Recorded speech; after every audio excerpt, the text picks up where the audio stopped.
guys, welcome. This is our, we're doing the quest out here at the Complete Combatant range in Dahlonega, Georgia. We just finished TD1, which is my part of the 3-day class. We got AJ Zito, Practical Performance, and Brian Hill of the Complete Combatant. They're going to be teaching their portions next couple of days. We thought we'd just get together, answer some questions we get all the time. But first we do that. Outstanding job today, gentlemen. It's going to be a good... We're just enjoying some cigars and some bourbon here, right, as we talk about this. One of the questions that I'm sure we all get a lot, don't mind the cows, right? Just pretend you're in an episode of Yellowstone. Anyway. Yeah. We get the question like, what kind of ammo do we shoot? Why do we shoot it versus other things, right? We'll talk about that and some other common ammo questions we get from our students, right? So, Brian, we'll start off with you, bro. What do you do for practice? What do you do for defensive, and why? Ammo-wise for practice, I shoot American Eagle 124s because it's the same as my HST 124s. Okay. Same point of aim. I trust it to go off. It's good ammo, and that's really important to me that I don't have to change my zero between two different guns, and I have the same kind of recoil impulse with it.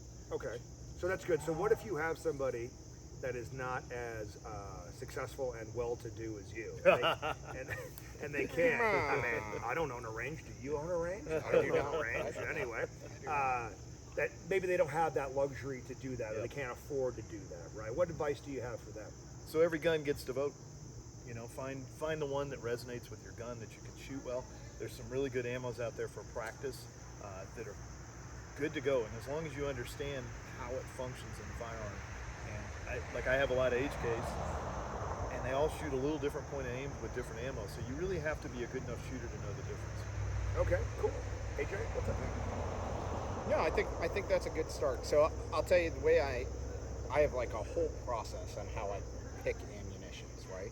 The first thing I start with is always my defensive ammo. Sure. Number one, it's got to run in the gun. Now, one of the benefits of being a gunsmith is I can pretty much make it run in the gun. So for my carry ammo, and honestly, it's because I got a deal on a ton of it at one time, and I knew I could buy it in bulk.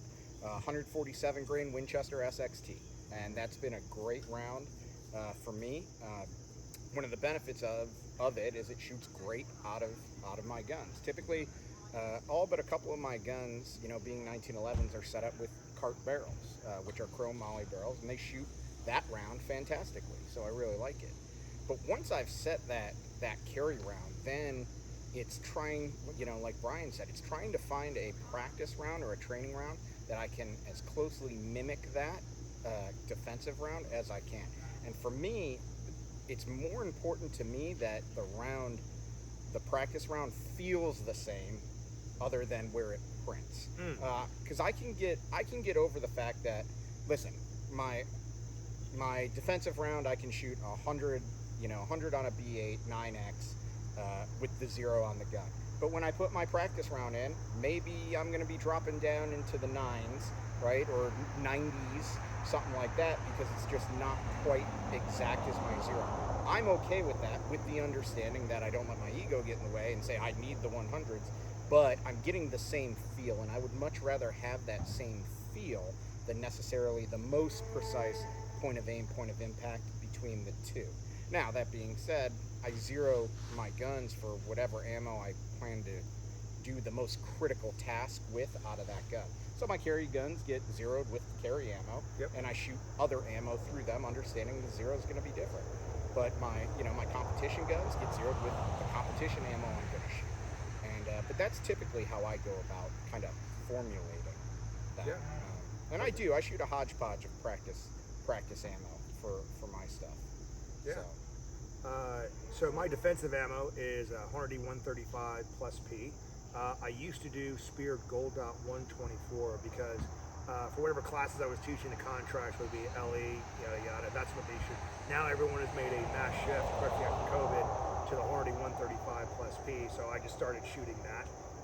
I really enjoy that round, even though it's plus P. It is probably the softest plus P round, right, that I've ever shot, and super reliable. Like most high-end defensive rounds are going to be reliable, right? For my practice ammo, I shoot House of Pain Poly 147s. When I switched from one ammo to the new House of Pain stuff, right? I was concerned there was going to be zero shift.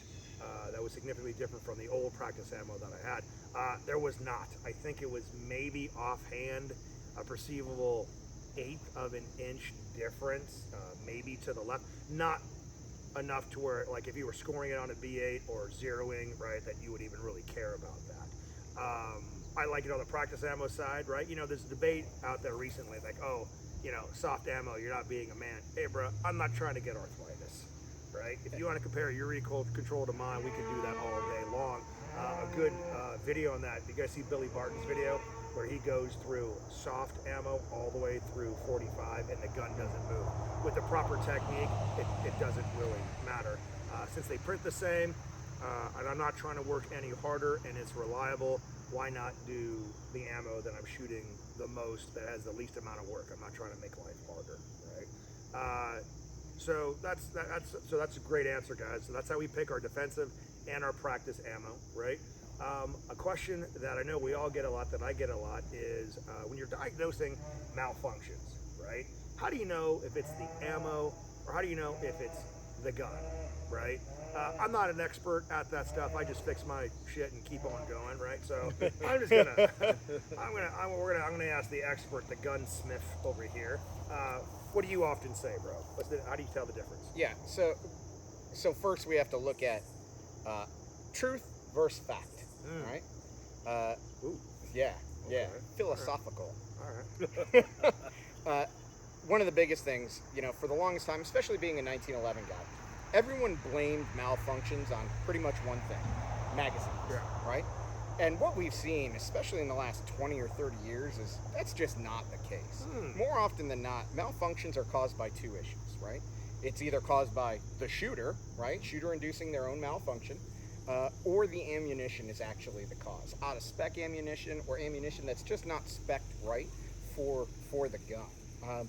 Typically what I do, if I look for patterns, right? Everything we do is pattern recognition for the most part as teachers. And one of the things about figuring out, is it me or is it the gun, is I look for the pattern. Hey, whenever I do this over and over and over again, it causes a malfunction, the same malfunction. Okay, well, let's look at that. You know, one of the biggest things I see is, guys complaining because their gun prematurely goes to slide lock, or they diagnose it as a failure to feed, right? Or a failure to extract, causing a double feed or something. And what I typically do is, okay, well, let's figure out if it's the ammo or you. Take your sport hand off the gun. Shoot the gun one-handed. How come it'll shoot every single round when you shoot one-handed as opposed to when you put two hands on the gun? Well, that might be a clue right there. Chances are maybe your sport hand isn't doing its job, and every time the gun recoils, your sport hand moves independently of the gun, and you're putting your gun at slide lock. You just don't recognize it, right? The number one malfunction we actually see, though, which is ammunition caused, is just hard primers, right? Or the gun just doesn't have enough inertia to set that primer off. And listen, that's the reality of shooting guns. You shoot enough rounds, that's going to happen, right? The quality of ammunition today is what it is. We're putting out more rounds now than in the history of the U.S. ever, right? So these things are going to happen. It's understandable they're going to happen. Light primer strikes, well, first question I'm going to ask, did you change the gun from its factory configuration at all, right? Oh yeah, I put a light in this and this, and a new trigger from so-and-so. Okay, well, maybe we need to start piece by piece diagnosing, is it the gun, is it the ammo, or is it you?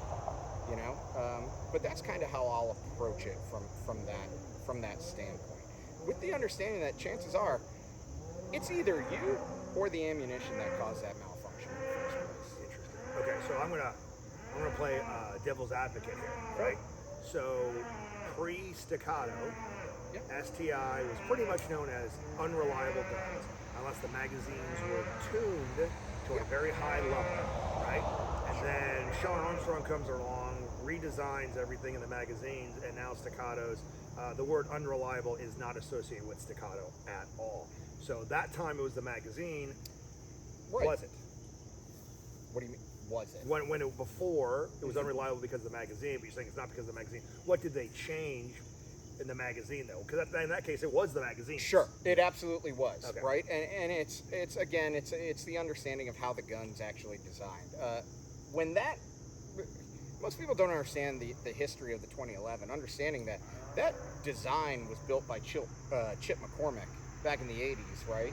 And those mags were tuned at the factory to work with those guns because there's geometry involved, right? Yeah. They have to be at a set angle. Well, you know, something happened here, company changes hands, STI takes over, manufacturing, you know, efficiency takes over, and they said, well, we don't actually need to put these feed lips at the right lengths and the right dimensions anymore for a host of ammunition, because competitive shooters, who their primary, you know, end user was, Right. they're going to make their own ammo anyways, and they're going to make it work with the gun. Ah, okay, okay. And I think that was a mistake. You know, that was a huge mistake that they're trying to rectify now.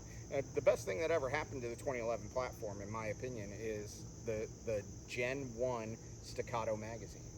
That, you know, I picked up a bunch of them when they first came out, measured them, took all the dimensions, and they were almost identical to what I was tuning magazines to. And, you know, if you understand the history of that magazine platform, Virgil Tripp had a big hand in how they set up the guns, him and Dave Dawson and so forth. And it's almost identical to their numbers as well. Nice. So yeah, it was a magazine issue on that specific gun for that specific platform. So that there was merit to that. Okay, cool. Nowadays, No. no. I'm going to ask you, bro, you got anything to follow that up?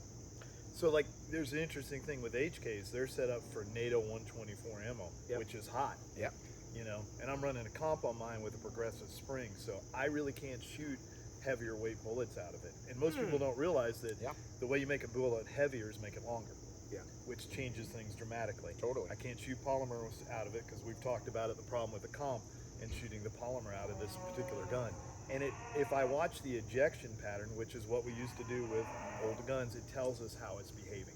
Absolutely. And you'll see it, it's fairly, you know, this ammo's so light, you know, most of these 124s are running on 1100 feet per second, and they dribble out because they're supposed to be at 1250. Yeah. You know? Yeah. So I need more energy in the round, and the gun doesn't want to behave as well because that's what it's tuned for. Okay. Or you need Yep. to tune the recoil spring right. and the balance of the striker That's it. spring.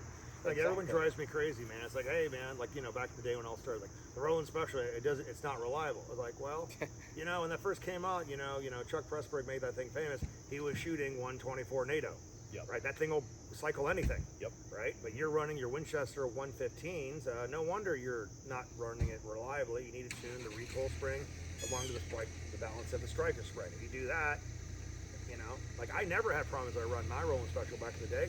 So I was running Lawman 124. Again, There you go. I'll punch it all day long. If you're not going to run that, you have to be able to tune it. A round that was literally designed to mimic NATO. Yep. Yep. So Yep. Yeah. The funny thing about Lawman 124 is actually it was hotter than Spear 124. I thought. Yeah. I thought. Right. You know. Yep. Awesome. Okay. So, guys, this is our little. You know, we don't have a fire, so we're not by the side of it or anything like that. It was Fire. cigars and bourbon. You know, finishing up our quest out here. We're going to be running this every single year. The 3 people you see here are going to be involved every single year. We got 40 people out here coming out to a 3-day training. Love to see you here next year. That being said, guys, be good, stay safe, get more training. Thanks, guys. Cheers. cheers. Salute.